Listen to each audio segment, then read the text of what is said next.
My name is Ryan Hoover. I'm the student pastor at New Hope Assembly of God in Muskogee.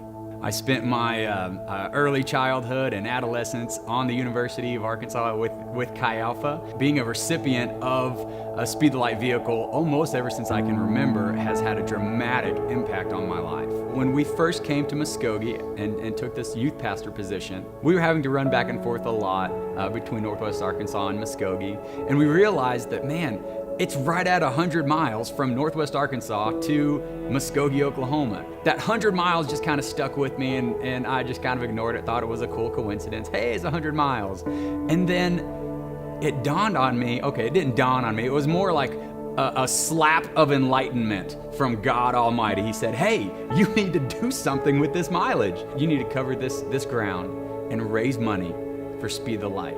You just start the process, and I'll help you. The idea was to cover 100 miles and raise $100,000 for Speed the Light. The first day, I felt like, 100 miles, I can do that, no problem. Day 2, during our lunch break, I took off my socks and my shoes, and the thoughts of, okay, maybe you can just kind of set this aside, take a pat on the back and call it a day. Nobody would fault you. We've done so much, we've come so far, nobody would say a word. But I really was at that breaking point at mile 60. Mile 61 was really the determining factor. And as we closed in on that 80-mile mark, you can start smelling the finish line. We get to the finish line and there's a huge celebration and I feel really, really good at this point because, hey, we just ran 100 miles for Speed the Light. And then the worst news I've ever heard came to me. I couldn't believe it.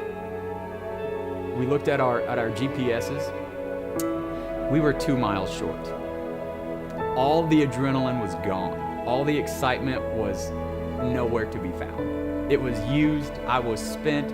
We realized that we had 2 more miles to go. We ran a mile south of New Hope, turned around and limped a mile back. But we run with purpose in every step. It's very simple.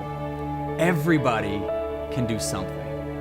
Everybody can do something. And that was the whole message of the Speed the Light Run for the Nations. Whether you've been giving to Speed the Light your whole life, or whether you've never even heard of Speed the Light, Speed the Light is the vehicle that gets the gospel to where it's not known. And so why would you not want to get behind a program like that? And so whether that's $5, whether that's all the change you find on the ground, everybody can do something.